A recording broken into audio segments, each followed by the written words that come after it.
आवाज फिर गूंजी, जो कुछ तू देखता है उसे पुस्तक में लिख और सातों कलीसियाओं के पास भेज दे। यूहन्ना कांप उठा। यह आदेश था स्वर्ग का आदेश।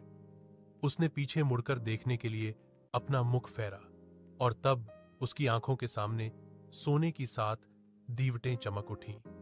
वे केवल दीवटें नहीं थीं, वे पृथ्वी पर जलती विश्वास की लौ थीं। उन्हीं दीवटों के बीच एक मनुष्य के पुत्र के समान खड़ा था। उसका वस्त्र पांवों तक था और उसकी छाती पर सुनहला पटुका बंधा था। राजा और याजक दोनों का स्वरूप। उसका सिर और बाल श्वेत ऊन और पाले के समान उज्ज्वल थे। अनंतता का चिन्ह। उसकी आंखें आग की ज्वाला के समान थीं, जो मनुष्य के हृदय को भेद देती हैं। उसके पांव भट्टी में तपाए हुए पीतल जैसे थे, अटल, पवित्र और न्याय से भरे। और जब वह बोलता था तो उसका शब्द बहुत जल के गर्जन जैसा था, जिसे कोई रोक नहीं सकता। उसके दाहिने हाथ में 7 तारे थे। कलीसियाओं के दूत उसकी पकड़ में थे।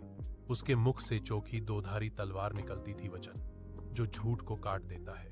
और उसका मुख कड़ी धूप के सूर्य की तरह चमकता था, जिसे देखकर आंखें झुक जाएं। यूहन्ना भूमि पर गिर पड़ा, क्योंकि उसने समझ लिया यह कोई दर्शन नहीं, यह महिमा का प्रकट होना है। और दीवटों के बीच खड़ा प्रभु आज भी कहता है, डर मत, मैं जीवित हूं और अनंत काल तक जीवित रहूंगा।